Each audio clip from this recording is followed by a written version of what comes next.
Welcome to Dominion Ministries. I'm Ben. Glad you joined me today.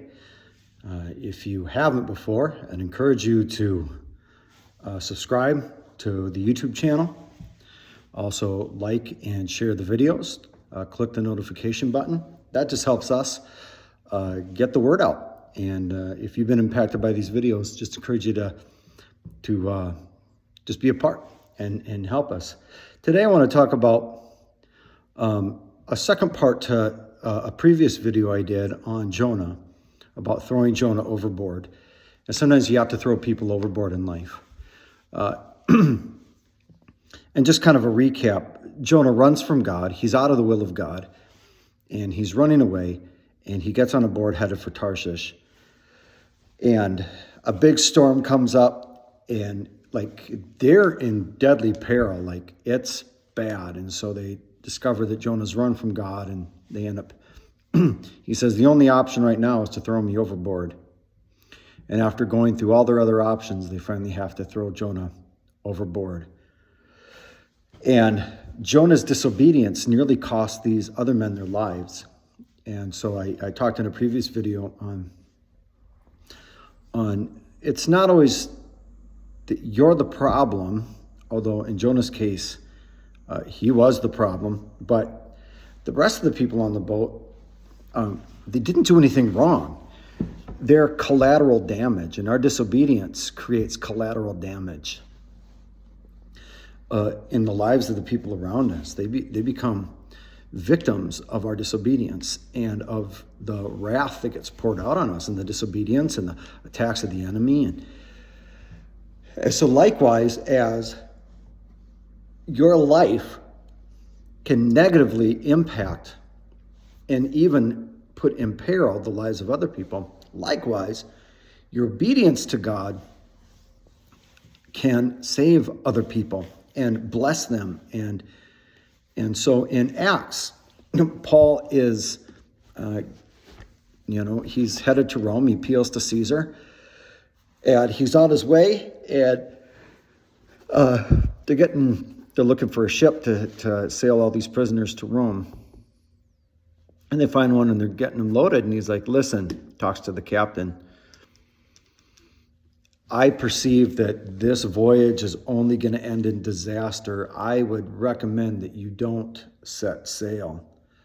Well, all his business associates, like, oh, well, I think we can make it. It's not a good time for sailing. They know that it's kind of out of the season, and it's really risky, but they do it anyway. And they run into what's called Euroclydon, which is a violent storm system on the Mediterranean. And as they're going that way, it's bad. And it's like almost 2 weeks that they haven't seen the sun. And it's just storming, and nobody's eating. And Paul finally gets up. He's like, listen, here's the deal. I warned you not to do this, okay? I warned you that this was going to end in disaster, and it still is. However, the angel of the Lord came to me and said, don't be afraid, Paul. Not one hair of your head will be harmed, and neither anybody else in the crew. But he's like, here's the deal. The ship's going down, but there'll be no loss of life. However, if you try to escape, you're going to die. And they jettison the lifeboats, and there's no way to go. Right? And so finally, they cut anchor and just let the storm drive them. And finally, they run aground near an island, and the ship breaks apart, but everybody makes it to shore. But it was the fact that Paul was on that boat is what spared the lives of other people. And when you are in the will of God, there is collateral blessing and protection on people around you. It wasn't Paul's fault that they were out there on that boat. In fact, he had warned them not to do that, right? This is not smart to go out right now and do this. But they wouldn't listen. They didn't want to listen, and so they did it anyway. But the fact that Paul was on that boat is what saved the lives of everybody else, because God needed to get Paul to Rome because he was going to testify before Caesar. And so when you're in the will of God, there's supernatural protection over your life. God is going to get you to your destination. And the people that are around you, even if they're ungodly, there comes a supernatural covering and protection just because you're there. And so let me ask you today, what about you? Are people in your life suffering as collateral damage because, like Jonah, you're running from God?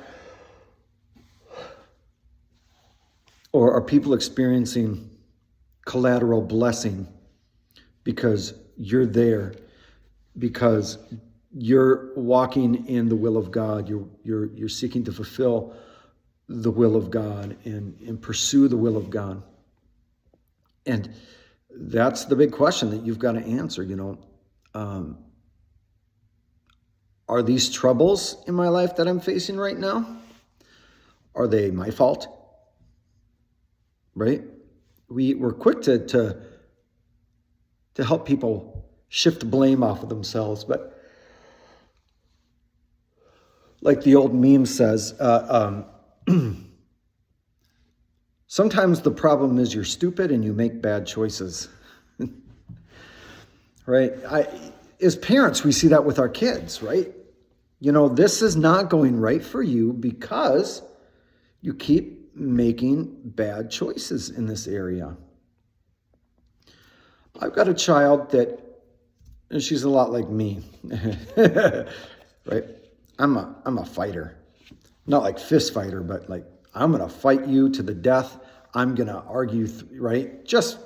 And that's been both a hindrance and a blessing in my life too, because like no matter what the devil throws at me, I'm gonna keep fighting. I'm not giving up. I'm not gonna quit.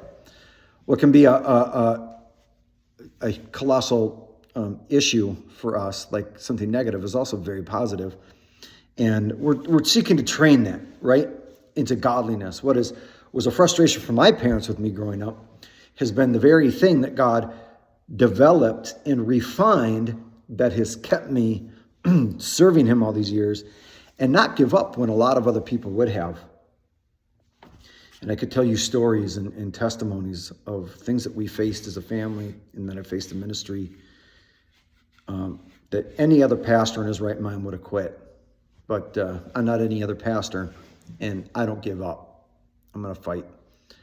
But it's like, if you would just let it go, right? Like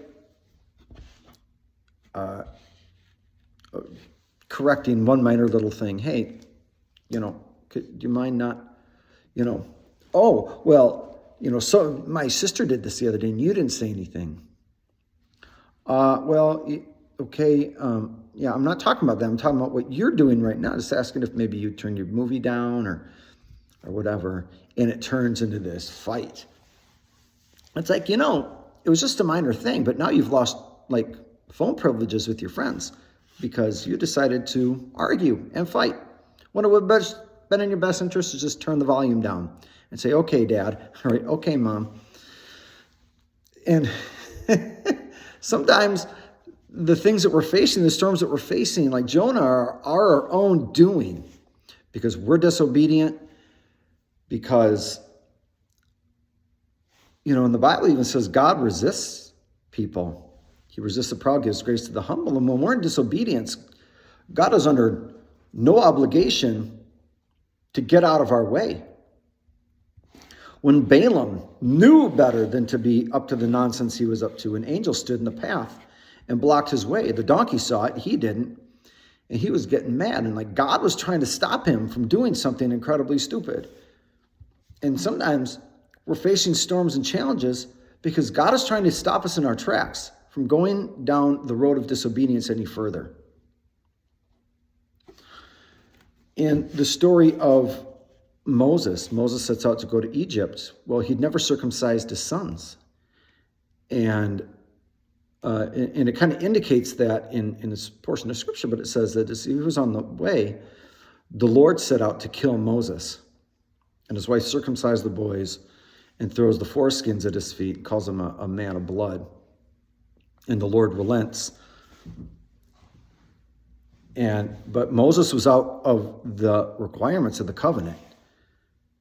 And, and the Lord, years ago, I had a bad attitude. I've told the story before with my senior pastor, this being a young punk, 20-year-old, something or other, or early 30s maybe, and I'm really the man of God. I know better. And boy, if I was in charge, and the Lord's like, I'll kill you if you keep up this attitude.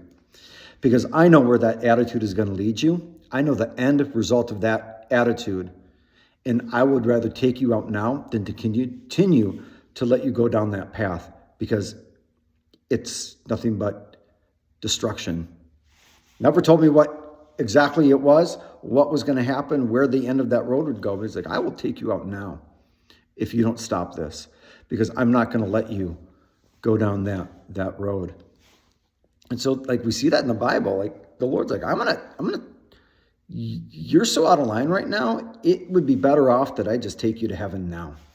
All right, I just put you out of your misery, because walking around with this attitude is going to get you nowhere. It's going to be destruction. And then sometimes the storms are the result of sometimes other people make bad decisions. Like in Paul's case, they went out when they knew it was not a good time to be sailing. And it causes all sorts of problems there. And sometimes life just gets stormy, right? Sometimes it's just nobody's fault. Sometimes life has ups and downs, right? Sometimes, things happen in life, and you can't control everything. But in Paul's case, when that storm did come, God spared him and protected him. And so he makes it to shore, floating on some driftwood from the boat, right? Everybody's there. And then, they're gathering sticks to make a fire, and Paul's put on stick duty. Remember, he's a prisoner. He's a prisoner at this point. He's been under arrest. Paul's put on stick patrol, right? Stick duty. And he's out having to gather sticks with the other prisoners. Right, the great Apostle Paul, yeah. He just didn't sit there and download things from heaven. He made tents, and then in this case, he was on work detail with the rest of the prisoners. And he goes and grabs a bundle of sticks, and he throws it on the fire. There'd been a viper in there, poisonous, or not a venomous snake. And it bites him, and they're waiting for him to drop dead. And when that doesn't happen, the locals think that he's, one of the Greek or Roman gods that's come down in disguise. But then he uses that to his advantage to preach the gospel to the local governor and heal the man, and see tremendous miracles take place. And time after time, everything the enemy did to try to stop Paul backfired. We're going to shipwreck him, keep him from getting to Rome. Well, that ain't going to happen. He made it to shore, right? Now they're just going to have to find another boat and get there. He might have got delayed a little bit, but he's going to get there. Sometimes in life you have delays. All right, I'm going to put a poison or a venomous snake there to get him.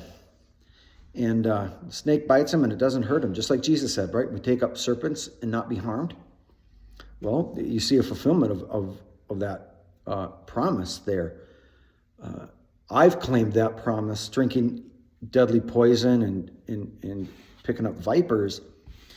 When I have been in Central and South America, we have been presented with food that was extremely questionable. Very questionable. You could tell it had been sat out for a long time. It was covered with flies. No doubt teeming with bacteria, not refrigerated, not cooked to a safe, food temperature. And you eat what's presented to you. And I stood on those promises, and I don't get sick when I travel. One, stay well hydrated, and be cautious about what I eat.